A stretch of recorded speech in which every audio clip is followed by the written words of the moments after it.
Article 370 का गुस्सा निकालने के लिए पाकिस्तान के प्रधानमंत्री पीओके की असेंबली में पहुंच गए। आपको बता दें, जहां एक तरफ पाकिस्तान ये सब कुछ कर रहा है तो वहीं दूसरी तरफ अचानक से बिजली गुल हो गई है, ब्लैकआउट हो गया है पाकिस्तान में। और इन सब के बीच में दुनिया और खुद पाकिस्तान के लोग कह रहे हैं भारत की मदद लो अगर बचना है तो। जियोपॉलिटिक्स में बहुत कुछ चल रहा है, जानने को आपको बहुत कुछ मिलेगा। आइए जानते हैं इन खबरों को विस्तार से। एक बड़ी पुरानी कहावत है, कहते हैं नकटा बूचा सबसे ऊंचा। कई सारे ऐसे लोग होते हैं जो चाहे कितने भी बड़ी समस्या में हो, अपने बनाए गए नियम और कानून, ऐसे नियम कानून जिससे हानि हो, उसी में फंसकर बर्बाद हो जाते हैं। और ऐसा ही कुछ हो रहा है पाकिस्तान के साथ। पाकिस्तान की आर्थिक अवस्था कैसी है ये किसी से छिपा नहीं है, पर एक ताजा जख्म अभी क्या मिला है, आर्टिकल 370 के जख्म को कुरेद दिया गया है। सुप्रीम कोर्ट ने आर्टिकल 370 पर जजमेंट दे दिया कि ये बिल्कुल सही है और इस पर पूरा पाकिस्तान बौखला गया है।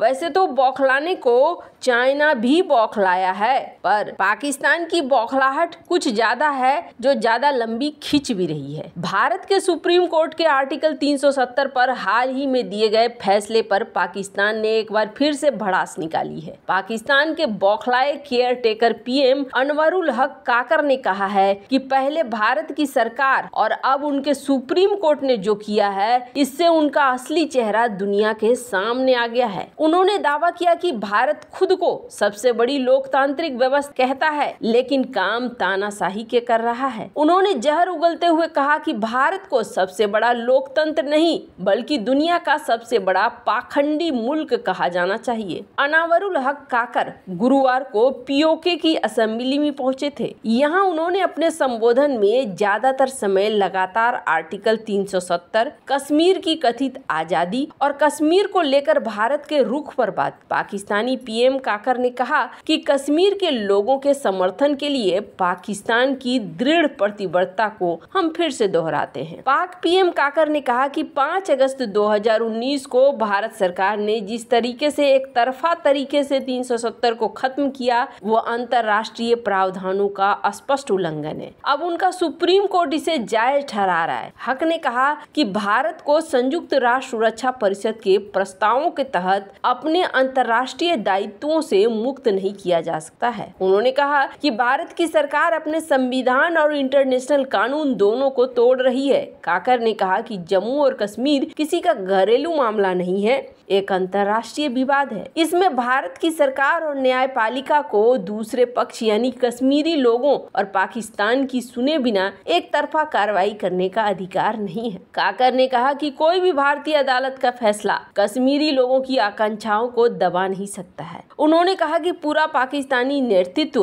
राजनीतिक मतभेदों के बावजूद कश्मीरी लोगों के उचित संघर्ष के समर्थन में एकजुट है। वैसे आपको बता दें, भारतीय सुप्रीम कोर्ट के चीफ जस्टिस डी.वाई. चंद्रचूड़ की अध्यक्षता वाली 5 जजों की बेंच ने जम्मू कश्मीर के विशेष दर्जे को खत्म करने का फैसला बरकरार रखा है। Chief justice D.Y.. चंद्रचूड़ ने कहा कि राष्ट्रपति शासन के दौरान राज्य की ओर से लिए गए केंद्र के फैसले को चुनौती नहीं दी जा सकती है। वैसे आपको बता दें, जहां पाकिस्तान में एक तरफ ये सब कुछ हो रहा है तो वहीं दूसरी तरफ बहुत बुरा हाल हो गया। 26 फ्लाइट को कैंसिल करना पड़ गया। इंटरनेशनल एयरपोर्ट में ये हाल हो तो आप जरा सोचिए। पाकिस्तान के कराची में है जिन्ना अंतर्राष्ट्रीय हवाई अड्डा, कई घंटों तक अंधेरे में डूबा रहा। शॉर्ट सर्किट के कारण गुरुवार शाम को अचानक एयरपोर्ट की बिजली चली गई, जिसके चलते एयरपोर्ट के कई हिस्सों में रात भर ही अंधेरा छाया रहा।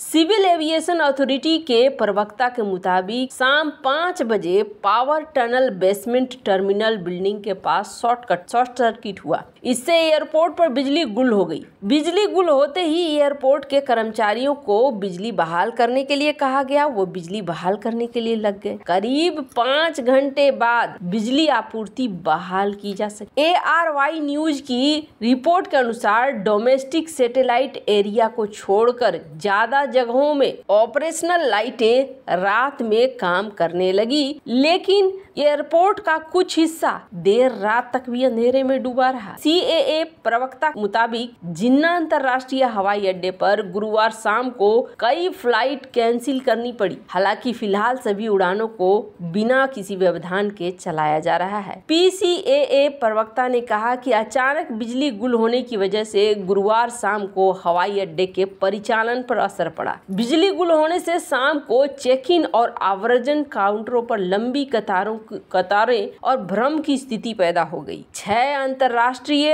और 20 घरेलू उड़ानें रद्द कर दी गई, जबकि कई उड़ानों में देरी हुई। PCAA ने कहा कि हम सभी यात्रियों को हुई असुविधा के लिए क्षमा चाहते। आपको बता दें समस्या क्या है। इतनी बड़ी चीज हो गई, 5 से 6 घंटे तक इंटरनेशनल एयरपोर्ट में इस तरीके से बिजली गुल हुआ और बिजली गुल के बाद आखिरकार उड़ानें रद्द करनी पड़ी। इससे बड़ी बेइज्जती क्या हो सकती है। पाकिस्तानी एयरलाइंस का क्या हाल है ये हमने आपको बताया है, जिसकी वजह से पाकिस्तानी एयरलाइंस भी प्राइवेट प्लेयर ढूंढ रही है, यानी अपने आप को बेचना चाह रही है। पाकिस्तान की ऐसी स्थिति है। पर आपको बता दें एक बड़ा ही वर्ग है पाकिस्तान का जो अब ये चाह रहा है कि भारत के साथ रिश्ते अच्छे हों। कहा जा रहा है पाकिस्तान के बड़े बिजनेसमैन हैं और उनका नाम है साजिद तरार।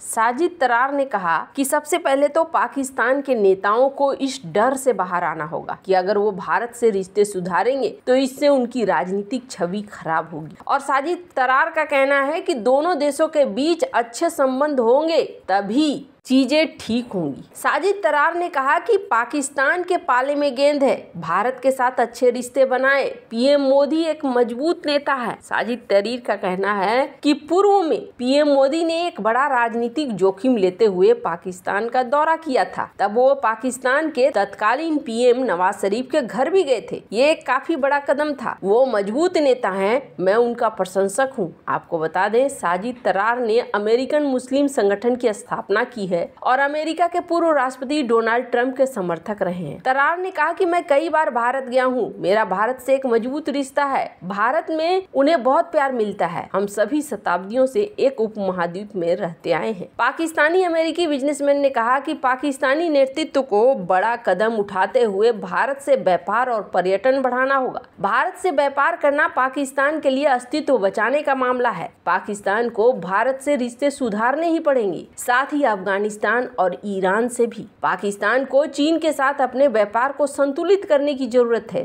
तरार ने कहा कि अभी छोटे कदमों से शुरुआत करनी चाहिए और पाकिस्तान को सीमा पार आतंकवाद के मुद्दे पर भारत को विश्वास में लेना चाहिए। भारत आज क्षेत्रीय ताकत नहीं है बल्कि वैश्विक ताकत के तौर पर उभर रहा है। मैं उम्मीद कर रहा हूँ कि भारत भी रिश्ते सुधारने के लिए अपनी तरफ से कोशिश करेगा। हालांकि आपको क्या लगता है साजिद तरार जो कह रहे हैं वो सही है या नहीं है? कमेंट कर अपनी राय जरूर बताएं। जल्द मिलते हैं अगले वीडियो में नई खबर के साथ।